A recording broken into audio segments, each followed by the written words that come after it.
Shalom, saudaraku yang terkasih dalam Yesus Kristus.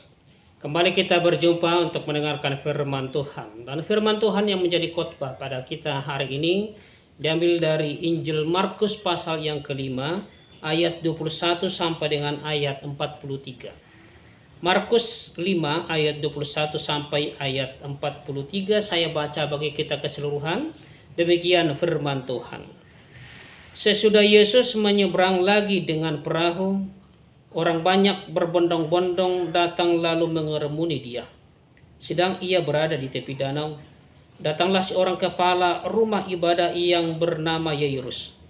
Ketika ia melihat Yesus, tersungkurlah ia di depan kakinya dan memohon dengan sangat kepadanya. Anakku perempuan sedang sakit, hampir mati. Datanglah kiranya dan letakkanlah tanganmu atasnya, supaya ia selamat dan tetap hidup. Lalu pergilah Yesus dengan orang itu. Orang banyak berbondong-bondong mengikuti dia dan mendesak-desakan di dekatnya. Adalah di situ seorang perempuan yang sudah tua 12 tahun lamanya menderita pendarahan.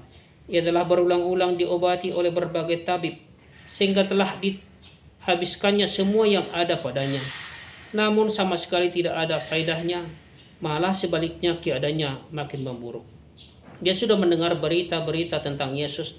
Maka di tengah-tengah orang banyak itu ia mendekati Yesus dari belakang dan menjama jubahnya. Sebab katanya, asal ku jama saja jubahnya, aku akan sembuh. Seketika itu juga berhentilah pendarahannya dan ia merasa bahwa badannya sudah sembuh dari penyakitnya. Pada ketika itu juga Yesus mengetahui bahwa ada tenaga yang keluar dari dirinya. Lalu ia berpaling di tengah orang banyak dan bertanya, siapa yang menjama jubahku? Murid-muridnya menjawab, engkau melihat bagaimana orang-orang ini berdesak-desakan dekatmu, dan engkau bertanya, siapa yang menjama aku? Lalu ia memandang sekelilingnya untuk melihat siapa yang telah melakukan hal itu. Perempuan itu yang menjadi takut dan gemetar ketika mengetahui apa yang telah terjadi atas dirinya, tampil dan tersungkur di depan Yesus dan dengan tulus memberitahukan segala sesuatu kepadanya. Maka katanya kepada perempuan itu, hai anakku, imanmu telah menyelamatkan engkau. Pergilah dengan selamat dan sembuhlah dari penyakitmu. Ketika Yesus masih berbicara, datanglah orang dari keluarga kepala rumah ibadat itu dan berkata, anakmu sudah mati, apa perlunya lagi engkau menyusahkan guru? Tetapi Yesus tidak menghiraukan perkataan mereka dan berkata kepada kepala rumah ibadah, jangan takut, percaya saja. Lalu Yesus tidak memperbolehkan seorang pun ikut serta kecuali Petrus, Yakobus dan Yohanes, saudara Yakobus. Mereka tiba di rumah kepala rumah ibadat dan di sana dilihatnya orang-orang ribut, menangis dan meratap dengan suara nyaring. Sesudah ia masuk, ia berkata kepada orang-orang itu, mengapa kamu ribut dan menangis? Anak ini tidak mati, tetapi tidur. Tetapi mereka menertawakan dia. Maka diusirnya semua orang itu, lalu dibawanya ayah dan ibu anak itu, dan mereka yang bersama-sama dengan dia masuk ke kamar anak itu. Lalu dipegangnya tangan anak itu, katanya, Talita kum, yang berarti, hai anak, aku berkata kepadamu, bangunlah. Seketika itu juga anak itu bangkit berdiri dan berjalan, sebab umurnya sudah 12 tahun. Semua orang yang hadir sangat takjub. Dengan sangat ia berpesan kepada mereka supaya jangan seorang pun mengetahui hal itu. Lalu ia menyuruh mereka memberi anak itu makan. Sampai sejauh demikian pembacaan firman Tuhan. Saudara-saudara yang terkasih dalam Yesus Kristus, yang menjadi topik bagi kita, menjadi tema hari ini, iman yang menyembuhkan.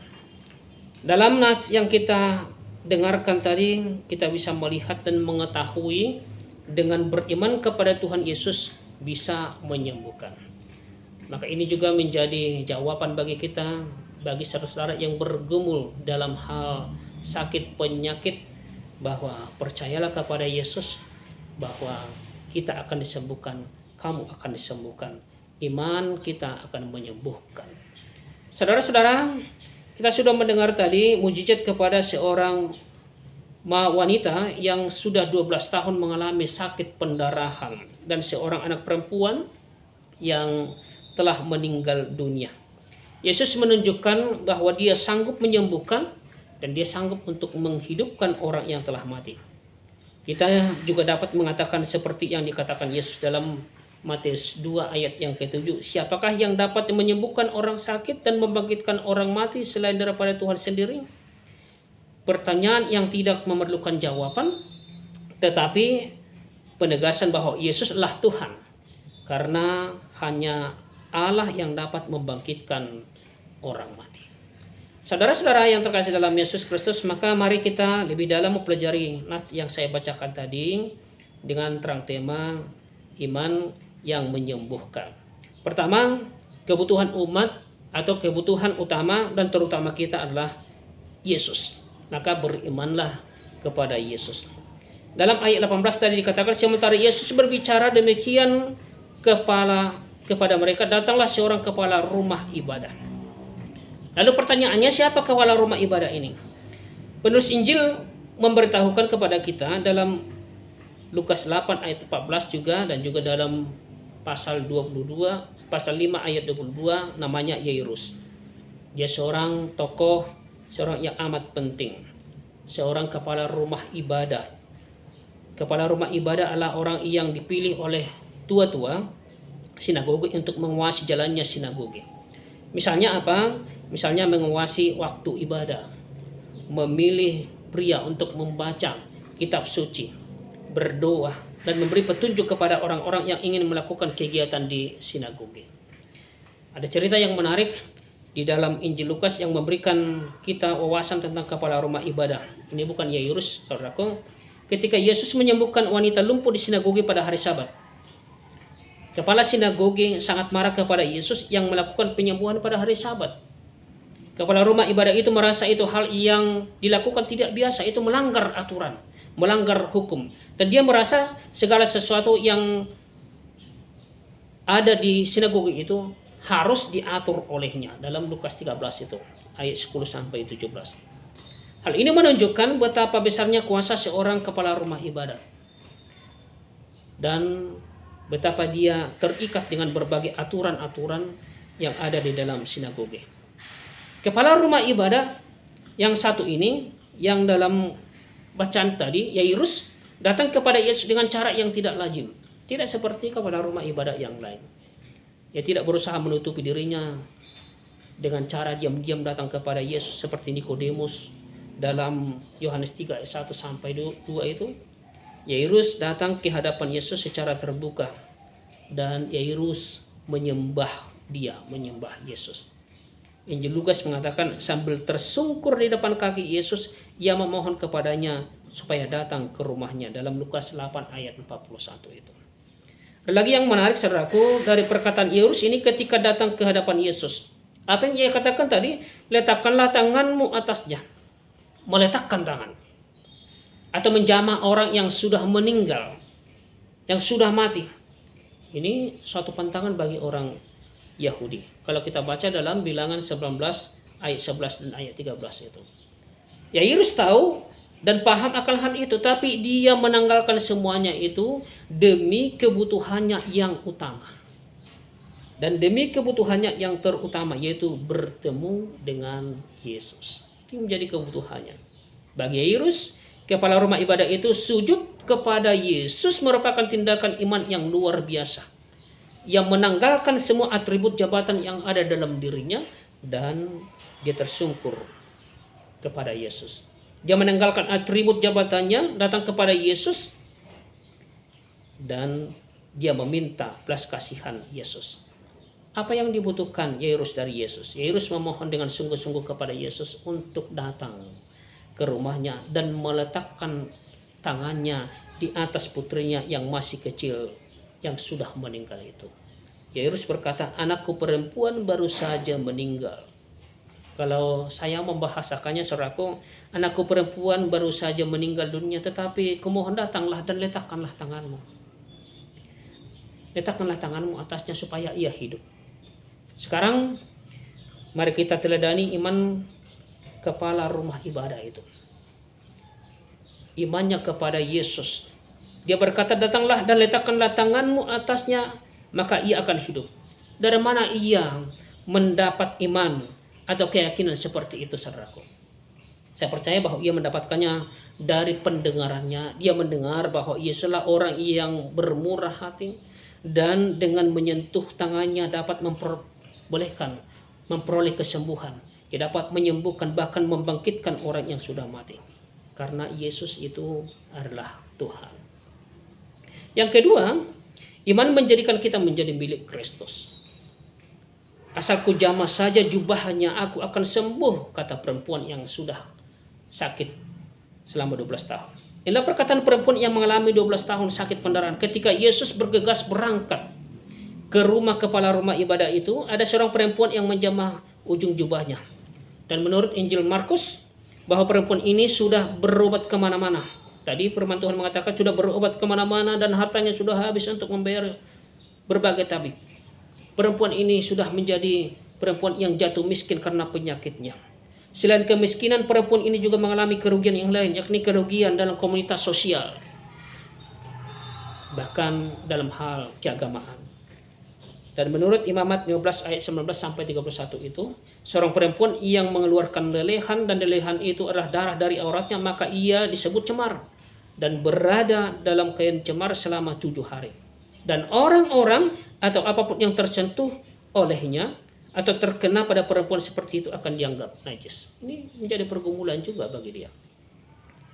Nah, coba kita bayangkan, saudaraku, perempuan yang selama 12 tahun dalam sakit penyakit, mengeluarkan lelehan darah, betapa sulitnya dia hidup di bawah kemiskinan dan hukum sosial agama yang memvonis dia cemar, dia najis. Dia harus dipisahkan dari masyarakat. Siapapun yang bersentuhan dengannya akan dianggap najis dan lainnya. Perempuan ini sudah kehabisan energi. Orang seperti ini tidak punya tempat untuk mengadu karena orang yang selalu menghindarinya. Banyak orang menghindarinya. Kita melihat perkataannya, asal ku jamah saja jubahnya aku akan sembuh. Begitulah iman perempuan itu. Asal ku jamah saja jubahnya aku akan sembuh. Yang punya iman yang luar biasa. Mungkin dia tidak berani berpikir untuk menyentuh Yesus atau meminta Yesus untuk menempangkan tangannya. Dia tidak berani berpikir untuk menyentuh Yesus karena takut melanggar norma, aturan-aturan yang ada, norma agama juga. Tetapi dia yakin, sekali lagi, dia yakin bahwa Yesus akan mampu menyembuhkannya walaupun hanya dia menjamah jubah Yesus. Dia yakin hanya menyentuh ujung jubah Yesus saja sudah cukup memberi kesembuhan baginya. Maka didorong oleh imannya kepada Yesus, pada kuasa Yesus untuk menyembuhkan, ia merangkak dan menyentuh ujung jubah daripada Yesus. Seorang perempuan najis yang menerobos kerumunan orang dan komunitas yang mengucilkannya, dan dia menyentuh ujung jubah Yesus itu. Yesus berpaling dan memandang serta berkata, teguhkanlah hatimu. Hai anakku, imanmu telah menyelamatkan engkau. Imanmu telah menyelamatkan engkau. Saya memahami perkataan ini, saudaraku, dengan bahasa yang sederhana. Bukan sentuhanmu yang menyembuhkan engkau, tetapi imanmu. Imanmu yang menyembuhkan engkau. Iman perempuan itu yang meyakini hanya dengan menyentuh jubah Yesus, maka ia sembuh. Dan paling menarik lagi, teguhkanlah hatimu, hai anakku, imanmu telah menyelamatkan engkau. Sapaan lembut dari Tuhan Yesus melihat iman perempuan itu, hai anakku. Iman perempuan itu menjadikan dia menjadi milik Kristus. Hai anakku. Sentuhan itu hanyalah ungkapan iman. Bukan sentuhan itu yang menyembuhkan, tetapi imannya yang efektif bekerja. Dan imannya itu pula yang menjadikan dia menjadi milik Kristus. Dan sekali lagi dengan lembut Yesus tadi berkata, hai anakku. Belajar dari iman perempuan ini, saudaraku, bahwa beriman kepada Yesus Kristus bukan hanya memberikan kesembuhan, tetapi beriman kepada Yesus itu juga menjadikan kita menjadi milik Kristus. Sekali lagi, menjadi milik Kristus. Yang ketiga, iman kepada Kristus memberikan lebih dari apa yang kita harapkan. Kita sedikit kembali kepada kepala rumah ibadah yang bersama Yesus yang berangkat ke rumahnya tadi. Namun tengah jalan ada gangguan karena seorang perempuan yang menyentuh jubah Yesus. Bagaimana perasaan Yairus waktu itu? Menurut Injil yang kita bacakan tadi dalam ayat 35, ada orang yang berkata kepadanya, "Anakmu sudah mati. Apa perlunya lagi engkau menyusahkan guru?" Niat Yesus tidak hanya untuk memenuhi kebutuhan perempuan malang itu, tetapi juga untuk melakukan mujizat di hadapan Yairus. Untuk mendorong iman Yairus kepada Yesus, untuk tantangan yang bahkan jauh lebih besar daripada yang dipikirkannya dari awal. Sekarang Yesus dan Yairus pergi bersama, dan Yesus tidak hanya akan menyembuhkan tetapi membangkitkan anaknya dari kematian. Sesampai mereka di rumah ibadah, dalam firman Tuhan tadi, sampai mereka di rumah kepala rumah ibadah itu dan melihat peniup-peniup seruling dan orang banyak, menurut Injil yang lain, bahwa di sana sudah ada perkabungan, ada ratap tangis. Tapi apa yang dikatakan Yesus, bahwa anak itu bukan mati tapi tertidur. Yesus ingin menunjukkan kepada Yairus dan orang banyak bahwa begitulah cara juru selamat melihat kematian orang yang akan dibangkitkannya, seperti yang dikatakannya kepada Lazarus. Dalam Yohanes 11 ayat 11, Yesus mengatakan, "Lazarus saudaraku itu telah tertidur, tetapi aku pergi ke sana untuk membangunkan dia dari tidurnya." Dia tertidur. Bagi Yesus kematian adalah tidur dan akan dibangunkan. Kematian anak perempuan itu adalah nyata tetapi bukan akhir. Dia memang mati, tapi bukan itu akhir dari segalanya. Yesus ingin mengatakan bahwa ia sanggup mengatasi kematian itu dan memberikan kekuatan baru pada kematian orang yang akan dibangkitkannya, yakni tidur, dan pada saat yang akan dibangkitkan atau dibangunkan olehnya. Yesus mampu untuk membangkitkannya. Saudara-saudara yang terkasih dalam Yesus Kristus, dari cerita singkat di rumah Yairus, Yesus menunjukkan bahwa Dia adalah Tuhan yang membangkitkan orang yang akan dibangkitkannya. Yesus memberikan pemahaman yang baru tentang kematian, yakni bersama Yesus kematian ini bukanlah akhir tetapi hanya tidur, dan Dia akan membangkitkannya. Dalam Injil Matius ingin menunjukkan bahwa Yesus sebagai Tuhan memiliki otoritas dan kuasa atas kematian. Dan di sini kita lihat hanya Tuhanlah yang sanggup membangkitkan orang dari kematian. Saudara-saudara yang terkasih dalam Yesus Kristus, iman kita kepada Yesus bukan hanya memberikan apa yang kita butuhkan, tapi iman kita kepada Yesus juga memberikan yang lebih besar dari apa yang kita harapkan, yaitu kebangkitan hidup. Karena Yesus adalah kebangkitan hidup. Sebagaimana Yohanes 11 ayat 25. Yesus itulah kebangkitan. Di dalam Yesus kita akan melihat hal-hal yang jauh dari apa yang kita harapkan, apa yang kita impikan. Seperti yang katakan Rasul Paulus yang tertulis dalam 1 Korintus 2 ayat 9, apa yang tidak pernah dilihat oleh mata dan tidak pernah dengar oleh telinga dan yang tidak pernah timbul di dalam hati manusia, semua yang disediakan Allah untuk mereka yang mengasihi Dia. Maka iman yang sejati adalah iman yang menyelamatkan, iman yang menyembuhkan, iman yang bersifat esensial yang membawa kita memandang pada Kristus, sang kebenaran sejati. Itulah iman. Maka saudaraku, melalui kisah ini kita diajak supaya kita lebih terbuka dan menyadari bahwa iman sejati bukan pada hal yang tampak secara fenomena, tetapi iman sejati hanya ada dalam Yesus Kristus. Pada dasarnya setiap manusia pasti berjalan dengan iman. Tetapi pertanyaan, apakah iman beriman kepada siapa? Menjadi pertanyaannya, kita beriman kepada siapa? Apakah kita mau mempertaruhkan hidup kita dengan beriman pada sesuatu yang sifatnya fenomena atau mudah berubah? Maka hari ini mungkin kita sembuh, tetapi besok kita akan mati. Iman sejati haruslah terarah pada Kristus, satu-satunya oknum yang posisinya lebih tinggi dari manusia. Karena itu saudaraku, janganlah kita salah dengan mempercayakan diri kita pada sesuatu yang posisinya berada di bawah kita atau sejajar dengan kita, tetapi beriman kepada Yesus Kristus yang lebih jauh, lebih tinggi dari kita. Tuhan Yesus yang memegang otoritas atas kehidupan kita. Maka dengan beriman kepada Dia, apapun yang menjadi pergumulan kita, sakit apapun yang kita alami, kita derita, Dia bisa sembuhkan. Orang mati saja Dia bisa bangkitkan. Apalagi tentang penyakit, maka Dia akan bisa sembuhkan. Yesus, dia mampu untuk memberi kita yang terbaik. Penyakit, kecemaran, dosa, hingga kematian bisa dia taklukkan. Dia memiliki kuasa atas segala kehidupan kita. Maka satu hal, hari ini kita diajarkan, percayalah bahwa Yesus itu ialah yang menyembuhkan. Maka berimanlah kepada Yesus. Dengan imanmu kepada Yesus, maka kamu akan sembuh. Kamu akan diteguhkan, kamu akan dikuatkan. Tuhan Yesus memberkati kita semua. Amin.